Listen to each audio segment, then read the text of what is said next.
అన్న హాయ్ అన్న.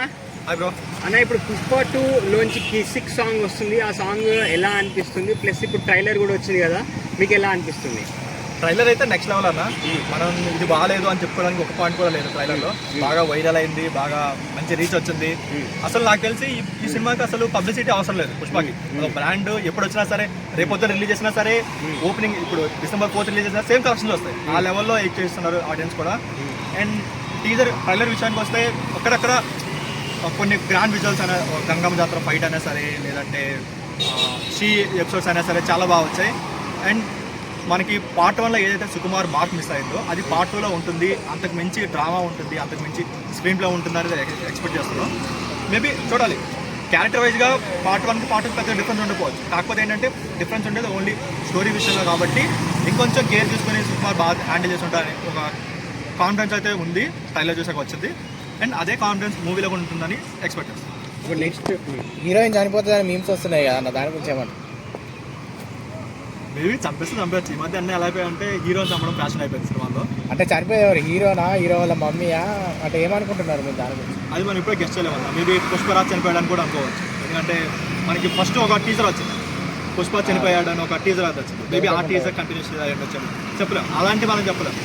సినిమా వరకు బాగుందా లేదా, స్టోరీ బాగుందా లేదా, మేబీ స్టోరీకి అవసరం లేదు, హీరోని చంపేసిన ప్రాబ్లం లేదు.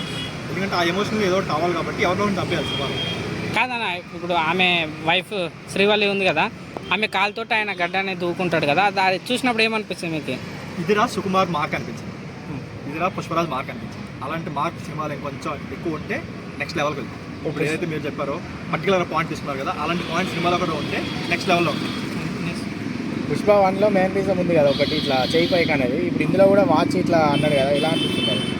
దానికి పెద్ద ఇంపార్టెన్స్ ఉండిపోవచ్చు. మేబీ ఏదైతే తగ్గేదేలే ఉంటుందో దానికైతే కంప్లీట్గా ఉంటుంది. అండ్ ఇప్పుడు నార్త్ మార్కెట్లో ఏదైనా సరే ఆ తగ్గేదేలే ఆ డైలాగ్ వల్లనే బాగా పాపులర్ అయింది.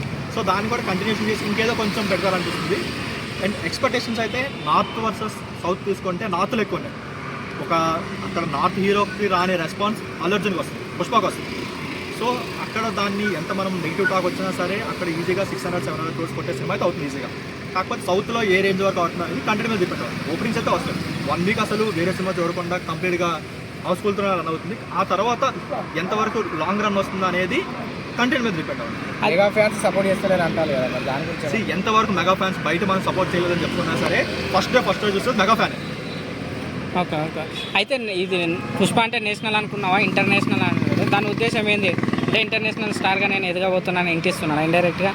సినిమా వైజ్గా పెట్టుకున్నారు కాబట్టి సినిమా వైజ్గా పెట్టుకోవాలని చెప్పుకోవాలి. సినిమా డైలాగ్ తీసుకొచ్చి బయట మనం చెప్పలే కదా. సో సినిమా వైజ్గా అయితే మనకి పుష్ప ఫస్ట్ స్టార్ట్ ఉంటుందో, వాళ్ళు ఏదైతే ఒక గిటార్ ఎక్కడ నుంచి స్టార్ట్ అవుతుంది అవన్నీ అది ఎలా ట్రావెల్ అవుతుందో చూపించారో సేమ్ ఆ సీక్వెన్స్ అనేది మనకి సెకండ్ పార్ట్లో పెట్టారు. ఏమని ఒక చిన్న హింట్ అయితే వాళ్ళు ఇచ్చారు. మేబీ అలా ఉండొచ్చు. Thank you bro.